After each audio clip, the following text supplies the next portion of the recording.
Hello everyone and welcome back to my channel.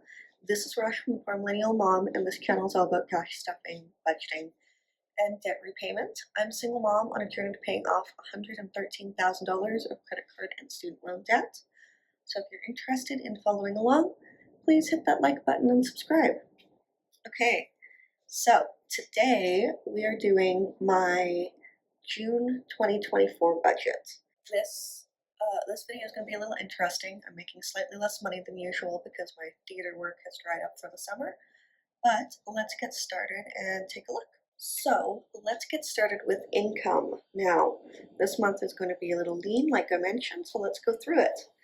First of all, my full-time job is going to pay me $3,000 over the month. It'll be slightly more, but I like to average it down a little bit just in case. Part-time job, I'm estimating to be about $300. I only have 2 shifts in June, but we also get a tip out, so I'm not sure how much I'm going to make from that. We will see, so I'm estimating low. And then as per usual, my benefits come to $500, so that's child tax benefit, which here in Canada is given every month. Which brings my grand total here to $3,800 in income. Now let's take a look at what I'm going to do with it. Okay, so for those of you that have watched my budget videos before, you know that I break my budget into 5 categories.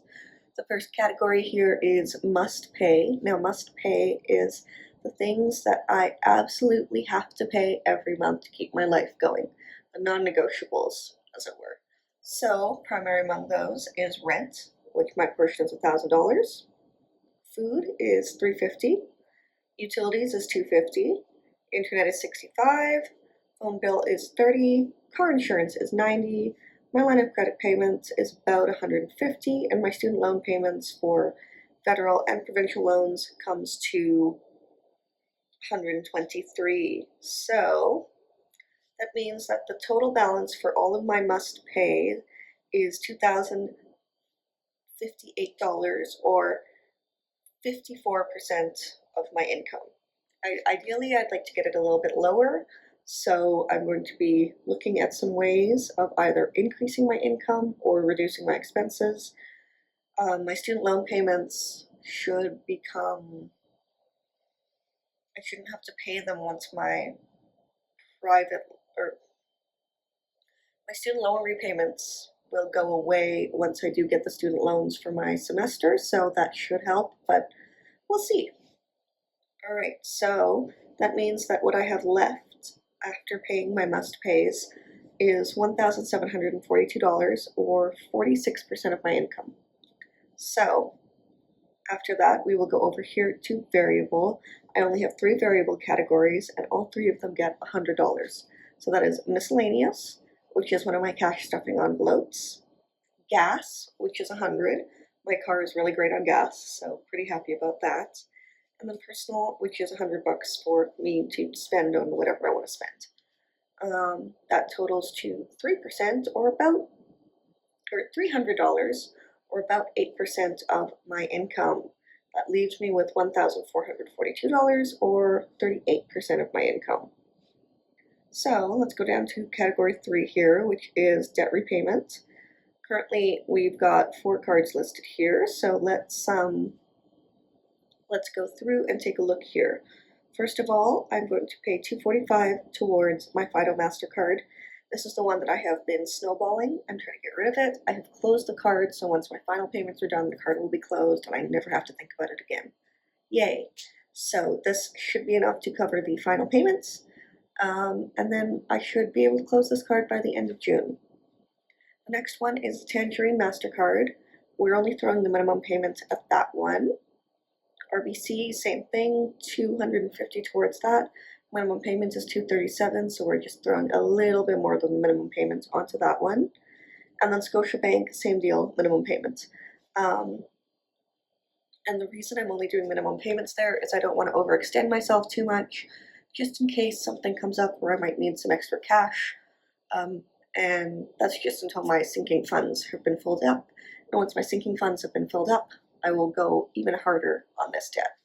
But in debt repayment, I'm budgeting $585 or about 15% of my income, which leaves me with $857 or 23% of my income to play with for the last two categories. So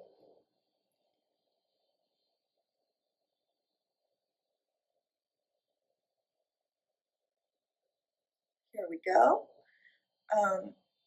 So the fourth category in my budget is sinking funds and savings. And this includes things like my emergency fund, my investment accounts, my cash envelopes, that kind of thing. So the first one here is TFSA, that is my tax-free savings account. That gets $100 a month. My FHSA, which is my home savers account, I don't remember the actual name for it, that gets $50. Travel is getting $200 this month because I am going on a short trip to visit some family in another city.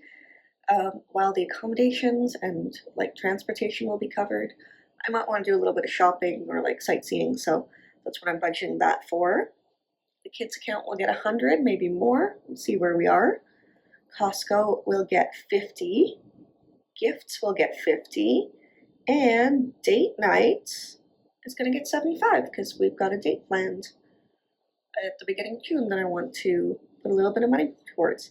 So that means the total going towards sinking, actually there's one that I have forgotten here. I put $50 a month towards both of my kids' RESPs, that's the Registered Education Savings Plan. And that just is money that I tuck away. There's a government match, so yeah, just so I don't have to take out as much debt when they go to university. So yeah, that's what that one is. And the total of savings and sinking funds comes to $725 or 19% of my income. And that leaves me with $132 or 3%. Now, I am not sure. I think I have enough. Let's look at category 5. Category 5 is nice to have. So these are things, mostly subscriptions here, that just make my life a little bit better. They are ones that I either use often or my family uses or whatever. So, oh, I need to put Disney on here as well. I do not remember how much Disney costs, so that's fine. So, like I said, these are just the ones that I like. They're subscriptions. They just, like, for example, Spotify, I listen to a lot of music, Kindle Unlimited, I read a lot of books. Audible, Amazon Prime, etc. So, let's go through them. We're spending $10 on my Spotify Premium subscription. Kindle Unlimited is $12. Audible is $18.